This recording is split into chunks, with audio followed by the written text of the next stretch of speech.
La musique a plusieurs nuances, créant des histoires mélodiques. Elle prend toutes nos différences dans les moments fatidiques. La musique, pour moi, c'est un rythme, c'est un vocabulaire d'expression. Mon nom est Nouchka. Je suis auteure, compositrice et chanteuse de la ville de Gatineau et Ottawa.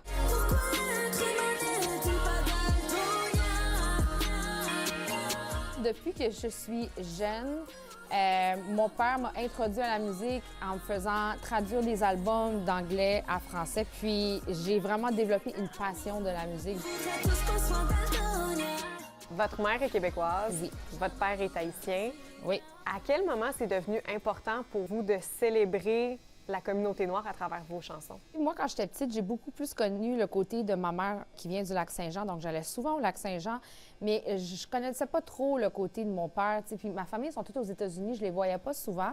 Puis, à un moment donné, m'est venue la curiosité de savoir plus les coutumes, la culture, les origines de mon père. Puis j'ai commencé à faire plus de recherches aussi de l'histoire afro-canadienne qu'on ne parle pas beaucoup. Écoute, on a tellement de belles choses à partager, puis que du positif, puis on voit souvent du négatif à la télé. Puis moi, je veux juste montrer une image positive de tout ça, tu sais. Oui, je suis une œuvre d'art avec cheveux d'une beauté surrare. La chevelure noire, c'est vraiment symbolique pour votre identité. Pourquoi? Et lorsque j'étais jeune, j'acceptais pas mes cheveux naturels carrément. J'aimais pas mes cheveux frisés du tout. À un moment donné, j'ai commencé à avoir plus d'images à la télévision, sur des magazines de filles qui me ressemblaient avec les cheveux frisés. Là, j'ai plus appris à aimer vraiment qui je suis naturellement. Puis je pense que c'est vraiment un message important à lancer.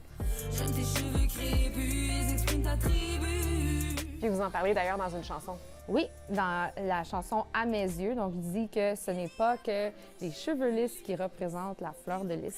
Peu importe quelle sorte de cheveux que tu as vraiment, là, pas juste la couleur, les cheveux, peu importe d'où tu viens et tout, mais on est beau comme on est. Partner est en business, reste dans la politesse. Avec sa grande sagesse, il assume ses faiblesses. Donc, j'ai décidé de tourner une partie de mon vidéoclip Nos Patinets au Salon Coupe Douce parce que je trouvais que c'était bien représentatif de la communauté des Noirs.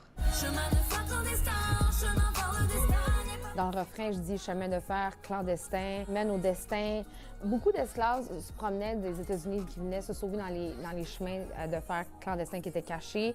Il y avait un gros réseau dans le temps, puis ils venaient au Canada pour se sauver de l'esclavage, mais pensant qu'il allait avoir une meilleure vie, un meilleur style de vie. Mais il y avait beaucoup d'esclavage domestique au Canada. Tu sais, j'essaie pas de garder une mentalité de « il faut rester dans le passé », pas du tout. Mais je pense juste que c'est important d'assumer l'histoire puis de continuer pour pas répéter qu'est-ce qui s'est passé. Puis, tu sais, il faut y aller de l'avant, je suis d'accord avec ça, puis y aller avec une attitude positive puis dans l'inclusivité.